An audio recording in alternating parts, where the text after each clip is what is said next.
I'm sure that from this lectern, any number of distinguished spiritual leaders have ruminated on the lessons of the Ten Commandments.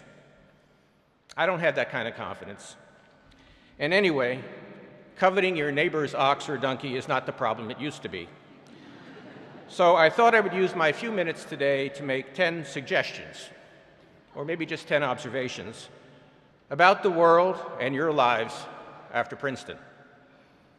Please note these points have nothing to do with interest rates. My qualification for making such suggestions or observations, besides being kindly invited to speak here today by President Tillman, is the same reason that your obnoxious brother or sister got to go to bed later. I am older than you. All of what follows has been road-tested in real-life situations, but past performance is no guarantee of future results. Number one. The poet Robert Burns once said something about the best laid plans of mice and men ganging aft the gley, whatever a gley means. A more contemporary philosopher, Forrest Gump, said something similar about life and boxes of chocolate and not knowing what you're going to get. They were both right. Life is amazingly unpredictable. Any 22-year-old who thinks they know where they will be in 10 years, much less in 30, is simply lacking in imagination. Look what happened to me. A dozen years ago, I was minding my own business, teaching Economics 101 in Alexander Hall, and thinking of good excuses for avoiding faculty meetings. Then I got a phone call. In case you're skeptical of Forrest Gump's insight, here's a concrete suggestion for each of the graduating seniors. Take a few minutes the first chance you get and talk to an alum participating in their 25th or 30th or 40th reunion. You know, somebody who was near the front of the parade. Ask them back when they were graduating 25, 30, or 40 years ago where they expected to be today.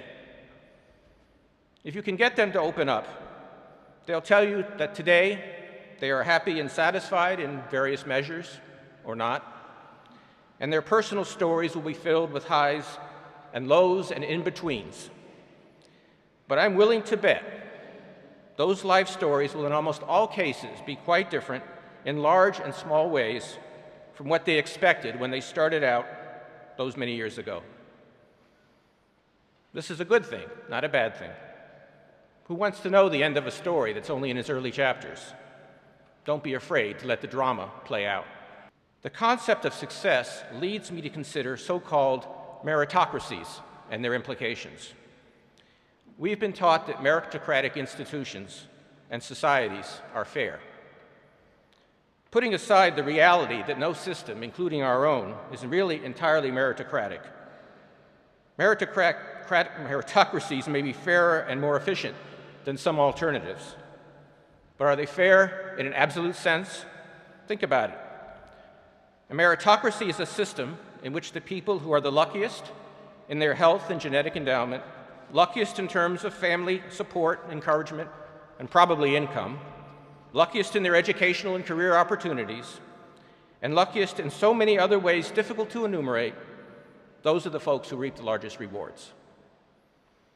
The only way for even a putative meritocracy to hope to pass ethical muster, to be considered fair, is if those who are the luckiest in all of those respects also have the greatest responsibility to work hard, to contribute to the betterment of the world, and to share their luck with others.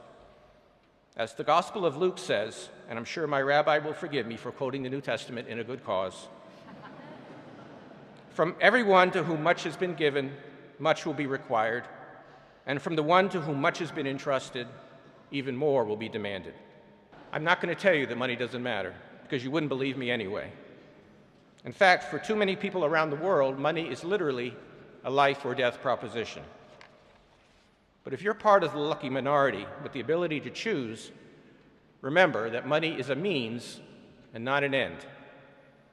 A career decision based only on money and not on love of the work or desire to make a difference is a recipe for unhappiness. I spoke earlier about definitions of personal success in an unpredictable world. I hope that as you develop your own definition of success, as you will be able to do so, I hope that you'll be able to do it with a close companion on your journey. In making that choice, remember that physical beauty is evolution's way of assuring us that the other person doesn't have too many intestinal parasites. Now, don't get me wrong. I am all for beauty, romance, and sexual attraction. Where would Hollywood and Madison Avenue be without them?